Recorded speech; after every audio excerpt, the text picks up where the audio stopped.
নমস্কাৰ সকলোকে পুনৰবাৰ স্বাগতম জনাইছোঁ। আশা কৰোঁ সকলো ভালে আছে। আপোনালোকৰ বাবে খুবেই ভাল খবৰ আছে যে যিসকলে DME, DHS আৰু DHS FW আণ্ডাৰত গ্ৰেড 3 টেকনিকেল পোষ্টত এপ্লাই কৰিছিল তেওঁলোকৰ এডমিট কাৰ্ড ডাউনলোড কৰাৰ লিংক এক্টিভ হৈ গৈছে। এতিয়া আপোনালোকে আপোনালোকৰ এডমিট কাৰ্ডসমূহ ডাউনলোড কৰিব পাৰিব আৰু ডাউনলোড কৰিবৰ বাবে লিংকত যাব লাগিব আৰু লিংকত গৈ ইয়াত প্ৰথম আপোনালোকৰ এপ্লিকেশ্যন নাম্বাৰ নহ'লে মোবাইল নাম্বাৰ ভৰাব লাগিব আৰু তাৰ তলতে আপোনালোকৰ ডেট অফ বাৰ্থটো ভৰাব লাগিব। তাৰ তলত যিটো অপশ্যন ওলাব ডাউনলোড এডমিট কাৰ্ড, ইয়াত আপোনালোকে ক্লিক কৰি এডমিট কাৰ্ডসমূহ ডাউনলোড কৰিব পাৰিব। এডমিট কাৰ্ড ডাউনলোড কৰাৰ পিছত আপোনালোকক কি ইনষ্ট্ৰাকশ্যন দিয়া আছে সেইটো আমি ভালকৈ চাই ল'ম। ইয়াতে প্ৰথম কি দিয়া আছে যে আপোনালোকক কোনো ধৰণৰ TA বা DA দিয়া নহয়, সেইটো সকলোৱে জানে।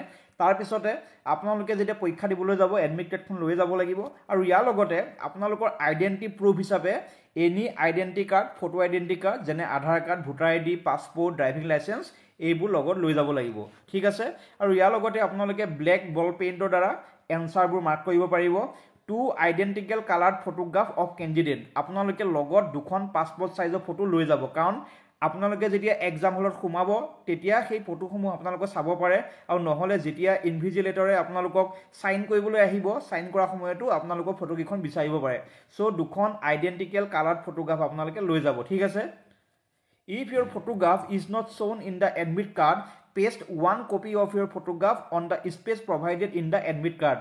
যদি আপোনাৰ এডমিট কাৰ্ডত ফটোখন নাহে, যেতিয়া আপোনালোকে এডমিট কাৰ্ডখন ডাউনলোড কৰিব তাত হয়তো ফটোখন নাহিব পাৰে। তেনেকুৱা হ'লে আপোনালোকে কি কৰিব, সেই এডমিট কাৰ্ডৰ যিখিনি ঠাইত আমাৰ ফটোৰ কাৰণে থাকে সেই তাতে এখন পাছপৰ্ট চাইজৰ ফটো আপোনালোকে এটা লগাই দিব, ঠিক আছে। যদি আপোনালোকৰ এডমিট কাৰ্ডখন ডাউনলোড কৰোঁতে ফটোখন নাহে তেনেহ'লে ভয় নাখাব, সেই ঠাইখিনিতে এখন পাছপৰ্ট চাইজৰ ফটো আপোনালোকে এটা মাৰি দিব পাৰিব। নেক্সট দিয়া আছে যে আপোনালোকে কোনো ধৰণৰ বুক, পেপাৰ বা মোবাইল ফোন এক্সাম হলৰ ভিতৰত নিব নোৱাৰিব আৰু আপোনালোকে যেতিয়া পৰীক্ষা দিবলৈ আহিব পাৰিলে 1 ঘণ্টা আগতে আহি আপোনালোকে এক্সাম হলত উপস্থিত হোৱাটো প্ৰয়োজন। নেক্সট দিয়া আছে কি, যদি আপোনালোকৰ এক্সাম ষ্টাৰ্ট হৈ গ'ল আৰু এক্সাম ষ্টাৰ্ট হোৱা 15 মিনিট হৈ গ'ল তেনেহ'লে আপোনালোকক এক্সাম হলত এণ্টাৰ কৰিব নিদিয়ে। চ' আপোনালোকৰ যাতে দেৰি নহয় সেইবাবে আপোনালোকে 1 ঘণ্টা আগতেই এক্সাম হলত উপস্থিত হোৱাকৈ যাব লাগিব। আপোনালোকলৈ আৰু এটা ইম্পৰ্টেণ্ট ইনষ্ট্ৰাকশ্যন দিয়া হৈছে যে আপোনালোকৰ হাতত যেতিয়া OMR এনচাৰ শ্বীটখন নহ'লে কুৱেশ্যন বুকলেটখন দিব তেতিয়া প্ৰথমতে আপোনালোকে চাই ল'ব যে আপোনালোকৰ OMR এনচাৰ শ্বীটখন নহ'লে কুৱেশ্যন বুকলেটখন ফালা আছে নেকি, নহ'লে কিবা ডেমেজ আছে নেকি আৰু নহ'লে মিছপ্ৰিণ্ট হৈ আছে নেকি। যদি তেনেকুৱা আপোনালোকৰ পৰিলক্ষিত হয় তেনেহ'লে 5 মিনিটৰ ভিতৰতে যিসকল আমাৰ এক্সামত ইনভিজিলেটৰ থাকে তেওঁলোকক ইনফৰ্ম কৰিব, ঠিক আছে। যদি আপোনালোকৰ হাতত দিয়া এনচাৰ শ্বীটখন আৰু কুৱেশ্যন বুকলেটখনত কিবা মিছপ্ৰিণ্ট হৈ থাকে, ফালা হৈ থাকে বা কিবা ডেমেজ হৈ থাকে আপোনালোকৰ চকুত পৰে তেনেহ'লে 5 মিনিটৰ ভিতৰতে আপোনালোকে ইনভিজিলেটৰক খবৰ দিব, তেতিয়া আপোনালোকক সেই কুৱেশ্যন বুকলেটখন বা এনচাৰ শ্বীটখন চেঞ্জ কৰি দিয়া হ'ব। আৰু আপোনালোকে যেতিয়া এনচাৰ শ্বীটত কাৰেক্ট এনচাৰটো দাগ দিব তেতিয়া আপোনালোকে অকল এটাতহে দাগ দিব লাগিব, ঠিক আছে। যদি এটাতকৈ বেছি অপশ্যনত আপোনালোকে দাগ মাৰে তেনেহ'লে সেই কুৱেশ্যনটোৰ এনচাৰত আপোনালোকে কোনো ধৰণৰ মাৰ্ক নাপাব। বুজি পালে যে আপোনালোকে যেতিয়া এনচাৰ শ্বীটত দাগ মাৰিব দাগ মাৰোঁতে কেৱল মাত্ৰ এটা গোলতহে আপোনালোকে দাগ মাৰিব লাগিব। যদি এটাতকৈ বেছি অপশ্যন আপোনালোকে চিলেক্ট কৰে অৰ্থাৎ 2টা গোলত যদি আপোনালোকে দাগ মাৰে, প্ৰথম ভাবিলে যে আপোনালোকে অপশ্যন এটো কাৰেক্ট হ'ব, তাত আপোনালোকে দাগ মাৰিলে কিন্তু পিছত আপোনালোকে গম পালে যে অপশ্যন বিটোহে কাৰেক্ট, কিন্তু তাত যদি পুনৰবাৰ আপোনালোকে দাগ মাৰিব বিচাৰে তেনেহ'লে সম্পূৰ্ণ কুৱেশ্যনটোৰ আপোনালোকে মাৰ্ক নাপাব, তাত মাৰ্কটো আপোনালোকক কাটা যাব। চ' যি হয় আপোনালোকে এবাৰতে ভালদৰে দাগ দিব লাগিব আৰু এটা চাইকেলতে আপোনালোকে দাগ মাৰিব লাগিব। এইটো আপোনালোকৰ বাবে খুবেই ইম্পৰ্টেণ্ট, এইখিনি আপোনালোকে মনত ৰাখি থ'ব। আমি 14 নম্বৰ পইণ্টটো চাম। ইয়াত দিয়া আছে যে আপোনালোকে যেতিয়া পৰীক্ষা দিব পৰীক্ষা দি হোৱাৰ পিছত কুৱেশ্যন বুকলেটখন অৰ্থাৎ কুৱেশ্যন পেপাৰখন ঘৰলৈ লৈ আহিব পাৰিব। এইখিনি আছিল আপোনালোকৰ ইনষ্ট্ৰাকশ্যন। নেক্সট আপোনালোকৰ এক্সাম পেটাৰ্ণ দিয়া আছে, এইটো খুবেই ইম্পৰ্টেণ্ট। টোটেল মাৰ্ক কিমান আহিব, টোটেল মাৰ্ক হ'ব 100 মাৰ্ক, ঠিক আছে। আৰু 100 মাৰ্কত আপোনালোকৰ 50টা কুৱেশ্যন আহিব, 50টা আৰু এটা কুৱেশ্যনত যিহেতু 2 মাৰ্ককৈ থাকিব চ' টোটেল মাৰ্ক হ'ব 100।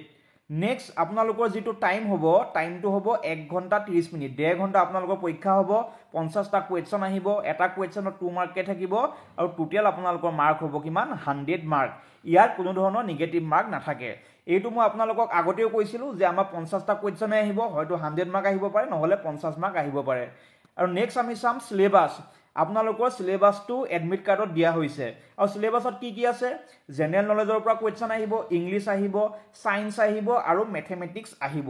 গতিকে মই আপোনালোকক আগতেই সিলেবাছৰ ওপৰত এটা ভিডিঅ' বনাই দিছিলোঁ আৰু যিসকলে সেই ভিডিঅ'টো চাই প্ৰস্তুতি চলাইছিল তেওঁলোকৰ বাবে খুবেই ভাল খবৰ যে মই যিটো সিলেবাছ আপোনালোকৰ লগত ডিছকাছ কৰিছিলোঁ সেই একজেক্ট সেম সিলেবাছটোৱে আপোনালোকক প্ৰভাইড কৰিছে মই কৈছিলোঁ আপোনালোকক যে 50টা কুৱেশ্যন আহিব হয়তো এটা কুৱেশ্যনত 2 মাৰ্ককে আহি 100 আহিব পাৰে নহলে আমাৰ 50টা কুৱেশ্যনত এটাত 1 নম্বৰকে আহি 50 মাৰ্কে আহিব পাৰে সো সেইটো কাৰেক্ট হ'ল আৰু তাৰ পিছত মই কি কৈছিলোঁ আপোনালোকক যে আমাৰ যেটো সিলেবাছ হ'ব তাত general knowledge general English general science আৰু জেনাৰেল ম্যাথমেটিক্সৰ পৰা কুৱেশ্যন অহা চান্স আছে আপোনালোকৰ এডমিট কাৰ্ডতো এইটো কথা উল্লেখ কৰিছে ইংলিশ সায়েন্স জেনাৰেল নলেজ আৰু ম্যাথমেটিক্সৰ পৰা কুৱেশ্যন থাকিব আৰু বাকি কোনটো সাবজেক্টৰ পৰা আমাক কিমান মাৰ্ক আহিব এইটো মই আপোনালোকক যেতিয়া সিলেবাছ ডিসকাস কৰিছিলো তাত দেখাই দিছো সো আপোনালোকে যদি সেই ভিডিওটো চোৱা নাই তেনেহলে মোৰ চেনেলত গৈ সেই ভিডিওটো চাই ল'ব বাকি আপোনালোকৰ পৰীক্ষাৰ বাবে মোৰ চেনেলত ক্লাছ দি থকা হৈছে যদি আপোনালোকে সেই ক্লাছসমূহ চোৱা নাই তেনেহলে মোৰ চেনেলত গৈ সেই ক্লাছসমূহ চাই ল'ব পাৰিব আৰু বাকি যি সকলে